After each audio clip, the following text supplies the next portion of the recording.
All right, welcome. Today, we're going to tackle modal verbs. And I know what you're probably thinking, grammar rules. But hang on, trust me, these are so much more than that. Think of them as your secret weapon, the key to expressing these really subtle, powerful meanings. And yeah, to absolutely crush it in any formal English setting. I mean, come on, we've all said this, right? Can I ask a question? Seems super simple, but that one little word, can, your choice to use that word instead of, say, another modal verb, well, it actually says a ton about the situation and even your relationship with the person you're talking to. It's the perfect little example of the kind of nuance we're going to unlock today. And boom, here's the core of it right here. Can I is pretty informal. You're basically just asking, am I physically able to do this? But may I? Whew, that's different. That's formal. That's specifically asking for permission. And let me tell you, for things like exams, job interviews, or any kind of formal writing, knowing this tiny difference isn't just nice, it's absolutely critical. Okay, so here's our game plan for today. First, we're going to deconstruct the everyday modals we all use. Then we'll get into the more formal, nuanced stuff. After that, we're going to unlock the secret code, the why behind all these rules. We'll put it all into practice, and then we'll wrap up by mastering the most common mistakes. Sound good? Let's do it. All right, let's dive right into part one, everyday modals deconstructed. Before we jump into the really tricky stuff, we've got to make sure our foundation is rock solid. We're talking about the verbs you probably use all the time without even thinking twice. So, let's talk about the workhorses, right? You've got can for ability, I can swim, simple, and will for future actions, I will call you later. Now, their partners, could and would, are kind of like the polite versions. They just soften everything up. Could you help me sounds a lot nicer than can you help me, right? Okay, so that's our baseline. Everyone's on the same page, perfect. Okay, basics are covered. Now it's time to elevate your English. This next part, this is where we really start to separate the expert speakers from the casual ones. Let's get into the formal and nuanced modals. First up, the classic may versus might showdown. Now, they both talk about possibility, right? But the secret is in the degree of certainty. If you say, it may rain, you're feeling pretty okay about it, maybe like a 50-50 chance. But if you say, it might rain, you're a lot less sure. Think like less than a 30% chance. And believe me, that tiny, subtle difference, it's a favorite thing to test you on in exams. Okay, next up, another tricky pair, should versus ought to. They seem almost the same, but ought to it just carries more weight, you know? Should is for everyday advice. You should probably eat more vegetables. Fine. But ought to, that one brings in a sense of moral duty. When you say, we ought to help those in need, that's not just a friendly suggestion. That's about doing the right moral thing. And then we have shall. Now, let's be real, in everyday chat, it sounds a little bit old-fashioned, a little formal. But in the right context, it's an absolute powerhouse. You see it in legal documents all the time. The tenant shall pay. That's not a polite request. That is a 100% binding obligation. If you can spot that on a legal or business English test, you've got a serious advantage. Okay, so let's move on. Have you ever stopped to wonder why one little word, like must, can mean two totally different things? It's not just random, I promise. There's actually a secret code, a framework behind it all, and we are about to unlock it. So think about this for a second. Why does he must be tired mean something totally different from you must wear a seatbelt? I mean, in the first one, you're basically a detective, right? You're making a logical deduction. He's been working for 16 hours. He must be tired.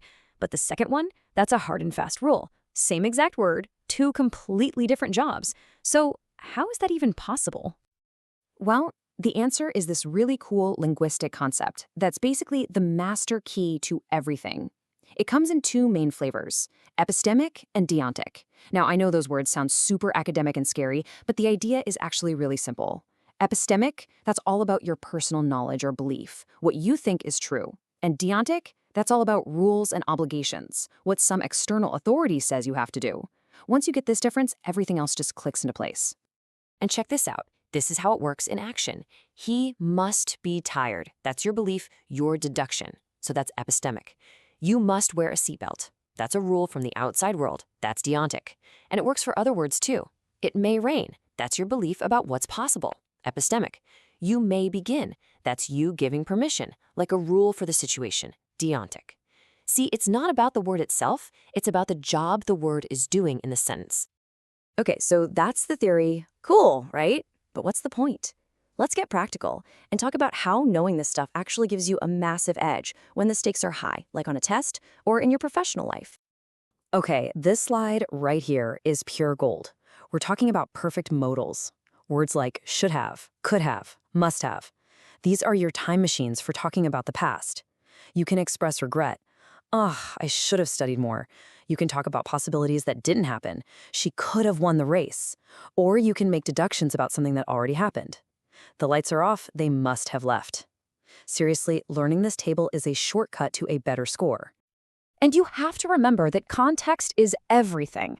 In different high-stakes situations, your choice of modal is critical.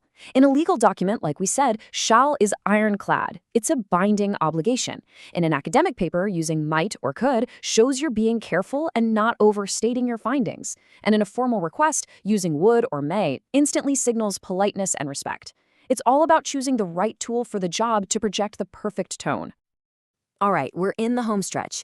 Let's wrap this up by looking at some of the most common mistakes, the little traps that even really advanced learners fall into all the time.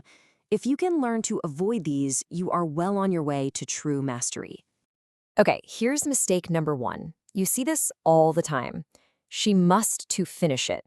It feels like that too should be there, doesn't it? But it's a classic trap. Do you know what the right way is? And the correction is, she must finish it. That's it. The rule is super easy to remember. After almost every modal verb, you just use the plain base form of the verb right after it. No to in between. The main exceptions you gotta remember are ought to and used to. All right, here's another one that trips people up, this time with the semi-modal used to. It's so easy to get this mixed up with another common phrase, and it leads to this very common mistake. Yup, the correct way is I used to go there. Just like the others, used to is followed by the simple base verb. The reason people get this wrong is they confuse it with the phrase to be used to doing something, which means you're accustomed to it. Completely different structure, completely different meaning.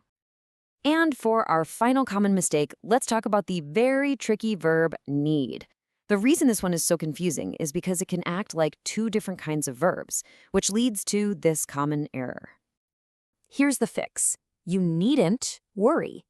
See, when need is being a modal verb, like in the negative needn't, it follows the modal rule, no to.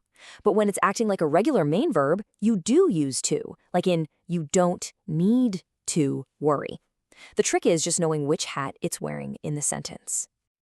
So there you have it. You're now armed with the tools to go way beyond just basic meaning and really express yourself with precision, with nuance, with power.